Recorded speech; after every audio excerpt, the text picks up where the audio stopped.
Cicero Pro Marco Marcello, Episode 21. Numquam enim temeritas cum sapientia commiscetur, neque ad concilium casus admittitur. As Cicero summarizes this section, he gives us enim, providing the reason for what has come before, which you will find in episode number 20.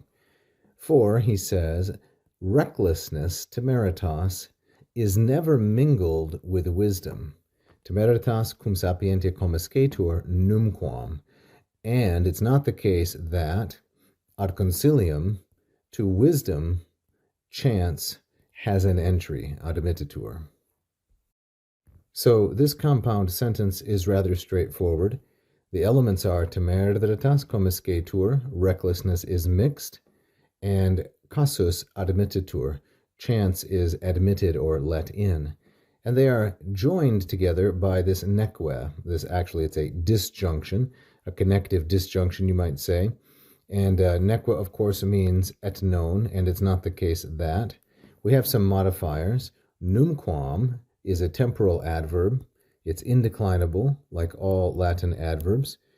Latin adverbs admit of degree. They can be positive, comparative, or superlative, but they are not declinable. This one is a positive degree, and it's irregular.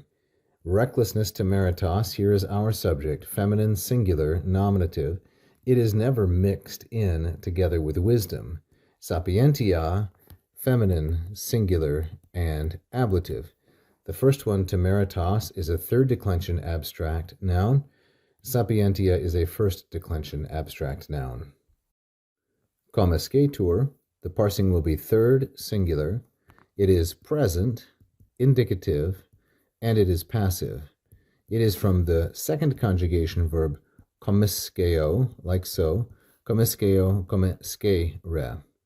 Then we move on to the second part, neque and not, ad concilium, into deliberation or planning, concilium here being neuter, singular, and accusative. Accusative because the preposition ad takes always and only the accusative case, and to deliberation, chance, casus, and this is masculine singular nominative as the subject of admittitur.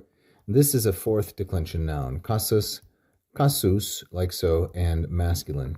Remember, the majority of fourth declension nouns are masculine, some are feminine, and a very few are neuter. So chance is not, neque, is not permitted or does not gain entrance to proper deliberation, ad concilium. Finally, admittitur.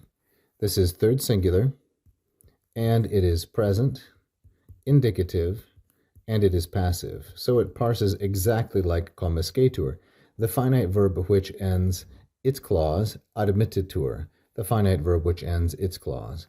Notice in addition that this is 4 syllables, so there is a rhythm, and admittitur is 4 syllables. The distinction is that while commiscetur is second conjugation, admittitur is third, from admitto, admittere, like so. It is a third conjugation verb. Thank you so much for watching this free video. I hope that you learned a lot about the classical languages and advanced your knowledge and enjoyment. You can help us keep going with this instruction if you like this video and subscribe to the channel. We've had hundreds of thousands of views in the last 9 years, and we would really like to grow our number of subscribers. If you hit the little bell, you will be notified every time we release a brand new free instructional video. You can also check out one of my Latin or Greek courses at LatinPerDiem.com or mossmethod.com. Check the links if you'd like to study Latin and Greek with me directly. So keep learning, and vale tote omnes.